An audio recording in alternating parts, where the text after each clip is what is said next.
মিঠি জোড়া ধারাবাহিকে দেখেছিলাম আমরা স্রোতের অবস্থা ক্রমাগত খারাপ হয়ে যাচ্ছে। বাসে করে নিয়ে আসা হচ্ছে, বন্ধুবান্ধব ওকে জাগিয়ে রেখেছে, ব্লিডিং হচ্ছে, বন্ধ করতে পারছে না। ও যদি ঘুমিয়ে পড়ে তাহলে কোমায় চলে যেতে পারে, সেই জন্য ওদের চিন্তা। ওদিকে সার্থক আসছে, ওরা যে হাসপাতালে নিয়ে যাবে তার উদ্দেশ্যে। বিক্রম সাথে আছে, কান্নাকাটি করছে সার্থক। বারণ করেছিল কিন্তু স্রোত শোনেনি। জায়গাটা ভালো ছিল না, চিৎকার চেঁচামেচি করছে, কে আমার স্ত্রীকে গুলি করলো, আমি তাকে দেখে নেব, আমি তো ছাড়বো না। বিক্রম ওকে সান্ত্বনা দিচ্ছে, চিন্তা করো না, স্রোতের কিছু হবে না। এদিকে নীলু খুব অস্থির হয়ে উঠেছে, ওর ছোটো বোনকেও মেরে ফেললো এটাও ভাবতে পারছে না। ওখানে বমি করছে, সকলে জল দিচ্ছে, কান্নায় ভেঙে পড়ছে, বলছে আমি এরকম একটা কাজ করলাম, আমি তোমাদের উপযুক্ত না, আমি স্যারেন্ডার করে দেবো, তোমাদের নাম বলবো না, তোমরা একটা কাজ করো, আমাকে এখানে ফেলে রেখে তোমরা অন্য কোথাও চলে যাও, কোনো ঠিকানা দিও না। পুলিশ যদি আমাকে জিজ্ঞাসাবাদ করে আমি তো বলতে পারবো না, আমার জন্য তোমাদের বিপদ হয়ে যাবে। আমি স্রোতের নামটা বলে ফেলেছিলাম, নিজেকে কন্ট্রোল করতে পারিনি, তাই তোমরা আমাকে ছেড়ে চলে যাও। নিজেই নিজেকে অপরাধী ভাবছে, মনে মনে ভাবছে স্রোতের একটা খোঁজ নিতে হবে। কি করে খোঁজ নেব, ও কি বেঁচে আছে? চলে এসছে ক্রান্তি বলছে, তুমি খালি নিজের কথা ভাবছো, নিজেকে শক্ত করো, তোমার বোনের কিচ্ছু হয়নি, আমার যেরকম হাতে গুলি লেগেছিল ওরও এরকম লেগেছে, কিচ্ছু হবে না, আর আমরা এখান থেকে কেউ কোথাও যাব না, এখানে অনেক রুগী আছে, আমরা তো ওষুধগুলো আনতে পেরেছি। মন্দিরা বলছে যে আমি তো একটা মেয়ে ডাক্তারকে তুলেই নিয়েছিলাম, কিন্তু একটা ছেলে এসে ঝামেলা পাকাচ্ছিল, সেই জন্য এই গোলমাল হলো।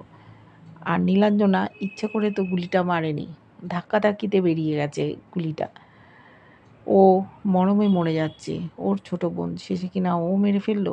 আর নাম ধরে ডেকেছে, শুনতে পেয়েছে হয়তো কেউ না কেউ, যদি জানতে পেরে যায় ধরা পড়ে যাবে লোকেশান ট্র্যাক করে, কি করবে বুঝতে পারছে না। ক্রান্তি বলল ওখানেই থাকবে, রুগীদের ওরা ওষুধ দেবে, ম্যালেরিয়া হয়েছে অনেকের, একজন বয়স্ক ডাক্তার আছে, তাকে নিয়ে আসবে, কোন ওষুধ দিতে হবে সেই সব জেনে নেবে। কিন্তু নীলু নিজে স্থির থাকতে পারছে না। ওদিকে নিয়ে গেছে হাসপাতালে স্রোতকে, পুলিশ ওখানে এসছে খবরাখবর নিতে, কি ঘটনা ঘটেছে বয়ান নেবে। এই মুহূর্তে স্রোতের বয়ান নেওয়া যাবে না, খুব ব্লিডিং হচ্ছে, ইমিডিয়েট অপারেশন করে গুলি বার করতে হবে। স্রোতের মনে পড়ছে যে ওটা মেজদি ভাই ছিল, মেজদি ভাইয়ের সাথে এইভাবে দেখা হলো, ও কল্পনাতেও ভাবেনি। নিজের জীবনটা এইভাবে কেন ছাড়খাড় করে দিল, শেষে ডাকাত দলে নাম লেখালো।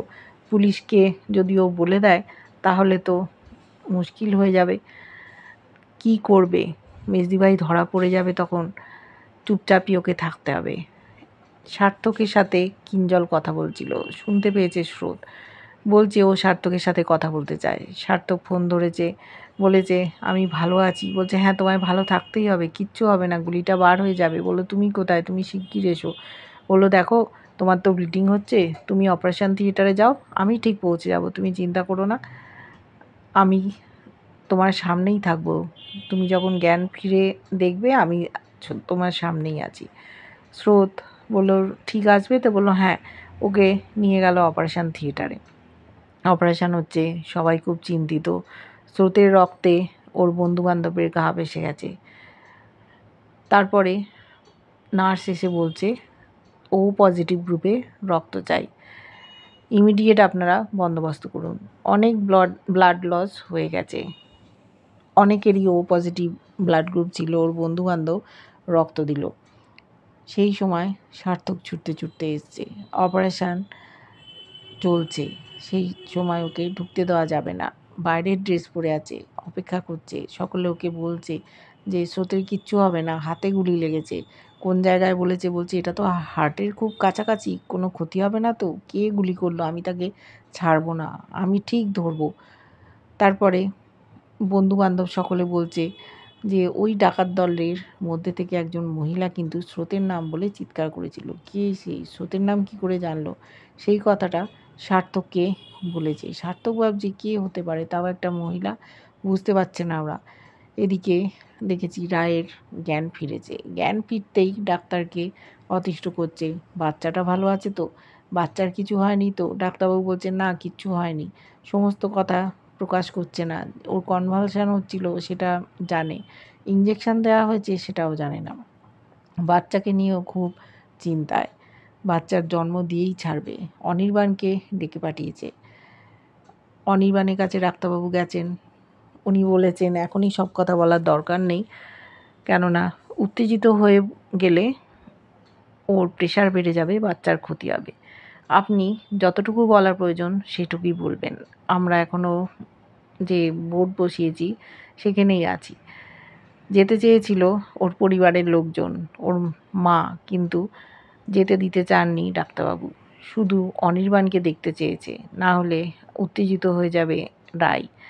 অনির্বাণ কী বলবে বুঝতে পারছে না, ওরও চোখে জল। ওর বাবাও বলছে যেটুকু বলার সেইটুকু বলবে, এখন ওর বেঁচে থাকাটা জরুরি।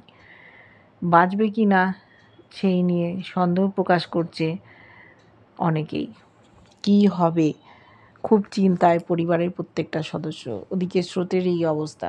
অনির্বাণ ঘরে গিয়ে দেখছে শুয়ে আছে স্রোত, রায়ের অবস্থা যে খুব ভালো তা না, ঘুমিয়ে পড়েছে। নার্স বলছে আপনি ওনাকে ওঠাবেন না, উঠলে পরে উনি আবার কথা বলতে শুরু করবেন, তখন মুশকিল হবে, প্রেশার বেড়ে যেতে পারে। নিজে উঠলে তখন উনি উঠবেন। এদিকে অনির্বাণ চুপচাপ বসে আছে। যে নার্স ছিল খেতে গেল, ও চিন্তা করছে বাচ্চা নিয়ে কতটা উৎসাহিত ছিল রায়। বলতো দেখো এই যে বাচ্চাটা হবে, আমি আর ও এখানে থাকবো, তুমি কিন্তু এই ঘরে থাকবে না। আরও একটু একটু করে বড় হবে, তোমাকে তো কোনো বিশ্বাস নেই, তুমি এমন সব কাণ্ড কারখানা করো, ও সকলকে বলে দেবে, আমি লজ্জায় পড়ে যাব, তুমি অন্য ঘরে থাকবে। বলছে আচ্ছা আমাকে সরিয়ে দেবে, আমি কেন থাকতে পারবো না? বললো না তুমি এখানে থাকবে না।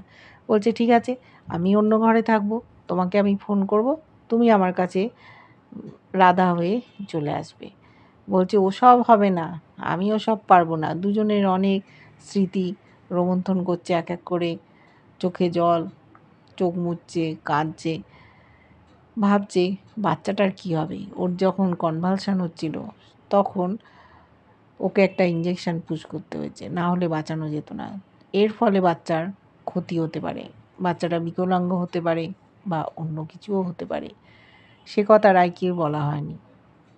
হঠাৎ রায়ের ঘুমটা ভেঙে গেছে, দেখছে পাশেই অনির্বাণ। অনির্বাণ কাঁদছে আর চোখ মুছছে। বলছে অনির্বাণ তুমি কাঁদছো কেন? ও অপ্রস্তুত হয়ে গেছে। বলছে ও তোমার ঘুম ভেঙে গেছে? বললো হ্যাঁ। তখন বললো এই তোমার কথা ভেবেই একবার হাসপাতাল একবার বাড়ি, এই জন্য মনটা খুব চঞ্চল হয়ে আছে। তোমার কীরকম অবস্থা সেই জন্য। বলছে না তুমি সেজন্য তো কাঁদবে না, তুমি সত্যি করে বলো কি হয়েছে, বাচ্চাটা ভালো আছে তো? আমি কিন্তু ওর জন্ম দিয়েই ছাড়বো, আমি ওকে ছাড়া বাঁচবো না, তুমি এটা মনে রেখো। আমি কিন্তু কোনো পারমিশন দিইনি, আমার বাচ্চা, তাই ওর যেন ক্ষতি না হয়। বোঝাতে পারছে না অনির্বাণ। ডাক্তারকে ডাকা হয়েছে, ডাক্তারবাবু এসছেন, উনি আর স্থির থাকতে পারেননি। উনি বলেই দিলেন দেখুন রায়পূর্ণা দেবী, আপনার কনভালশন হচ্ছিল, সেই সময় বাঁচানোর কোনো উপায় ছিল না, একটা ইঞ্জেকশন পুশ করতে হয়েছে, এর ফলে আপনার বাচ্চার ক্ষতি হতে পারে, নানান রকম প্রবলেম আসতে পারে, আমাদের উপায় ছিল না, আর বাচ্চাটাকে সি সেকশন করে বার করবো সেই ক্ষমতাও আপনার হবে না। এটা বলে উনি চলে গেলেন। উনি বলে গেলেন অনির্বাণকে আপনার স্ত্রী মানসিক অবস্থা ঠিক নেই, ওনার ট্রিটমেন্ট করান।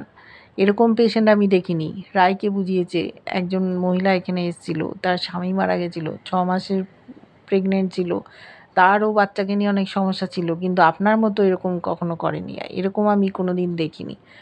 ও উত্তেজিত হয়ে পড়ছে, কান্নাকাটি করছে, বাচ্চার যেন কোনো ক্ষতি না হয়, ও তাহলে সেটা মেনে নেবে না। এত উত্তেজনা দেখে ওরা আবার ইঞ্জেকশন পুশ করে দিয়েছে। আস্তে আস্তে ও ঘুমিয়ে পড়েছে। ও বুঝতে পারছে বাচ্চাটা হয়তো ঠিকঠাক নেই। ডাক্তারবাবু বলেছেন দেখুন আপনার বাচ্চার যদি কোনো রকম ক্ষতি হতো বা বেঁচে না থাকতো তাহলে কি এতক্ষণ ও আপনার শরীরে থাকতো, আমরা অপারেট করে বার করে দিতাম। তা তো হয়নি। আমরা তো বলছি, আপনি বোঝার চেষ্টা করুন, আমরা আপনার সাথেই আছি। রাই বলেছিল, দেখুন আমার আর আমার স্বামীর মধ্যে অনেক ভুল বোঝাবুঝি ছিল, আমরা একে অপরের থেকে দূরে চলে গেছিলাম। তারপর যখন আমি কনসিভ করি, একটু একটু করে আমাদের মধ্যে সম্পর্কটা জোড়া লেগেছে। এই বাচ্চাটাকে নিয়ে আমরা অনেক আশা আকাঙ্ক্ষা করেছি, ওকে নিয়েই আমাদের জীবনটা আস্তে আস্তে সুন্দর খাতে বইতে শুরু করেছে। ওকে ছাড়া আমি বাঁচতে পারবো না। আবার হয়তো অনির্বাণের সাথে আমার দূরত্ব হয়ে যাবে। ওই আমাদের ভালোবাসার একমাত্র মাপকাঠি, যে ওকে নিয়েই আমরা অনেক স্বপ্ন দেখেছি। তাই আমার বাচ্চার যেন ক্ষতি না হয়। ডাক্তারবাবু বুঝিয়েছেন, দেখুন আমিও তো একজন মা, আমিও বুঝি। রাই বলেছে, আমি যে প্রথম মা তা তো না যে বাচ্চার জন্য এতটা অবসেসড হয়ে আছি, কিন্তু আমার বাচ্চার যেন ক্ষতি না হয়, এটুকুই আমি বলতে চাই। দেখতে থাকবো কি হয়। কেমন লাগছে ধারাবাহিকটা জানিও। ভালো লাগলে লাইক, কমেন্ট, সাবস্ক্রাইব করে যারা ফেসবুক পেজ থেকে দেখছো ফলো করে সাথে থেকো।